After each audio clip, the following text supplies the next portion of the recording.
DB প্রধানের কাছে 3টা প্রশ্ন নিয়ে এসেছিলাম।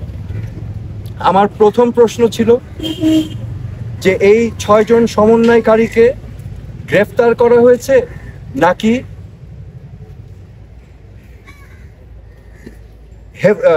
সেফ কাস্টাডিতে নেওয়া হয়েছে।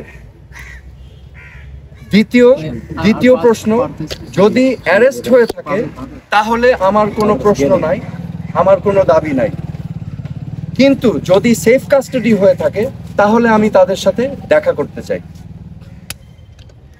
ডিবি প্রধান আমাকে পরবর্তীতে ঊর্ধ্বতন কর্মকর্তার কথা বলে উনি আমাকে জানিয়েছেন যে এই 6 সমন্বয়কারী যেহেতু তাদের নিরাপত্তা নিয়ে উদ্বিগ্ন ছিল সেই কারণে তাদেরকে সেফ কাস্টাডিতে নেওয়া হয়েছে।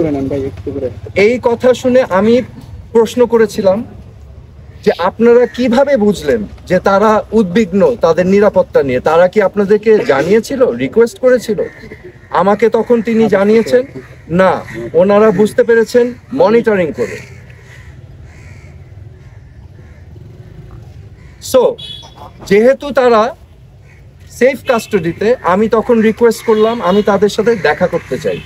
তো প্রতি উত্তরে আমাকে জানানো হয়েছে যে দেখা করতে চাইলে ঊর্ধ্বতন কর্তৃপক্ষের পারমিশন নিয়ে আমার দেখা করতে হবে তাদের সাথে।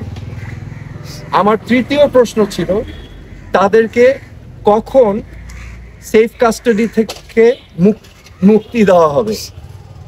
এই প্রশ্নের জবাবে তিনি বলেছেন যে ঊর্ধ্বতন কর্তৃপক্ষ যখন ওনাকে নির্দেশনা দিবেন তখনই ওনাদেরকে ছেড়ে দেওয়া হবে।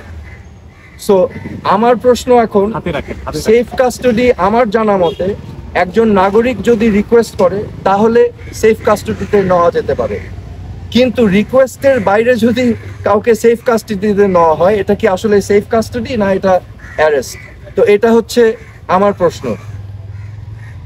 এখানে আমি আপনাদের সম্মুখে স্পষ্টভাবে বলতে চাই, এই ছাত্র আন্দোলন, কোটা সংস্কার আন্দোলন নিয়ে যে সকল ক্ষয়ক্ষতি হয়েছে, ক্ষয়ক্ষতি কিছুই না। ক্ষয়ক্ষতি কেন কিছু না?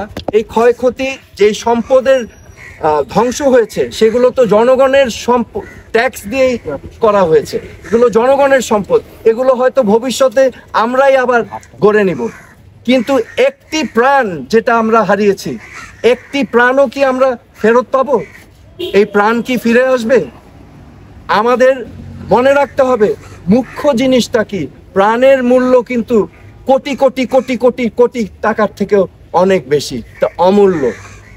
তো আমার আজকে আপনাদের সামনে আমি স্পষ্টভাবে বলতে চাই আইন শৃঙ্খলা রক্ষাকারী বাহিনীদের, আমাদের সেনাবাহিনীদের, যে আমাদের ছাত্রছাত্রী ভাই বোনদের বুকে যেন আরেকটা গুলি না যায়। আপনারা বিরত থাকুন, এটা ঠিক না, দিস ইজ নট রাইট।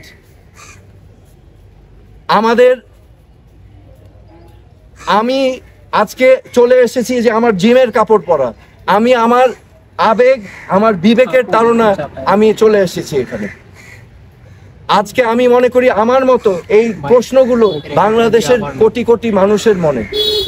তো আমি আপনাদের হয়ে আমি এখানে এসেছি আজকে, এই জন্যই।